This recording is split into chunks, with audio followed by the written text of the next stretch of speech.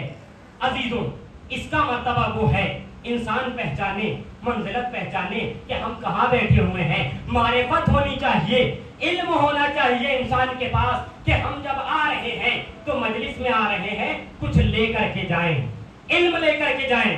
میں نے آپ حضرات کی خدمت میں آیہ کریمہ کی تلاوت کی، سورہ زمر کی 9ویں آیت کی تلاوت کی۔ پروردگار عالم معبود کائنات ارشاد فرما رہا ہے هل يستوي الذين يعلمون والذين لا يعلمون، کہ کیا جاننے والے اور نہ جاننے والے برابر ہو سکتے ہیں؟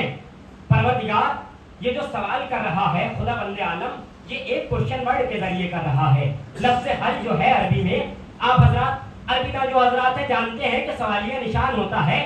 اب پروردگار عالم یہاں پہ سوال کر رہا ہے، کس سے پوچھ رہا ہے؟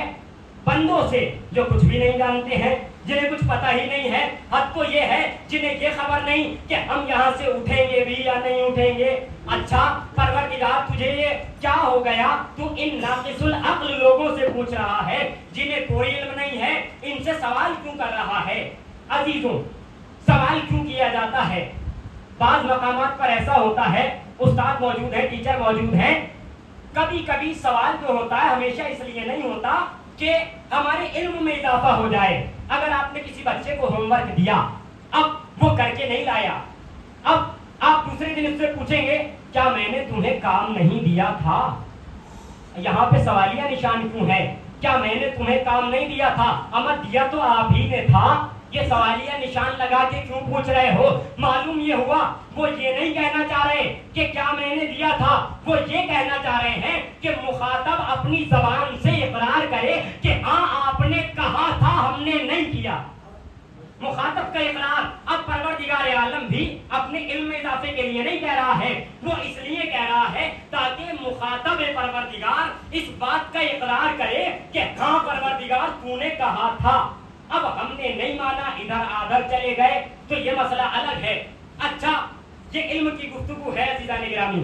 علم وہ چیز ہے کہ جس کے لیے پروردگار عالم فرما رہا ہے کہ ہم نے جو علم دیا ہے، تو دو طرح کے لوگ ہوتے ہیں اس کائنات میں جن کے متعلق قرآن کریم، کیونکہ اگر قرآن کریم سے گفتگو ہو تو مجھے تو بڑی پسند ہے کہ آیتوں سے گفتگو ہو، آیت کی آیت سے تفسیر کرتے چلے تو مزہ ہی کچھ اور آئے گا۔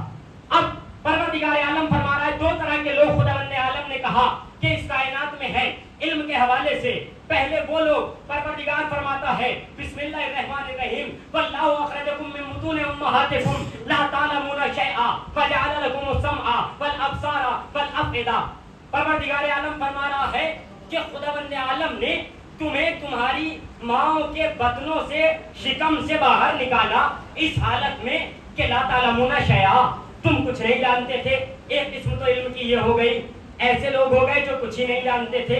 اب دوسری طرف پروردگار عالم دوسرے لوگوں کو بیان کر رہا ہے۔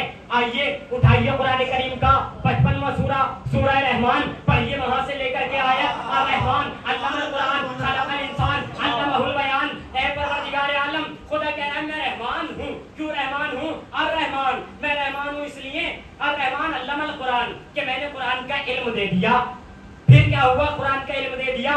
الرحمن علم القرآن خلق الانسان، قرآن کا علم دے دیا پھر انسان کو خلق کیا۔ اے پروردگار ایک طرف تو یہ ہو رہا ہے کہ پہلے تو نے یہ کہا کہ ہم نے جب تمہیں خلق کیا تو تم کچھ نہیں جانتے تھے، دوسری طرف کہہ رہا ہے علم القرآن، قرآن کا علم پہلے دے دیا خلق بعد میں کیا۔ اے پروردگار اب ہمیں دکھا تو صحیح کہ کہاں دیا، کس کو علم دیا، وہ کون لوگ ہیں جو جب ماؤں کے شکم سے باہر آئے تو جاہل تھے۔ پروردگار عالم نے کہا اگر دیکھنا چاہتے ہو کہ ہم نے قرآن کا علم خلقت سے پہلے کسے دیا ہے تو 13 رجب کو دست محمد پر آ کر کے دیکھ لینا، 3 دن کا ایک بچہ ہوگا، توریت صاحب توریت سے بہتر پڑھے گا،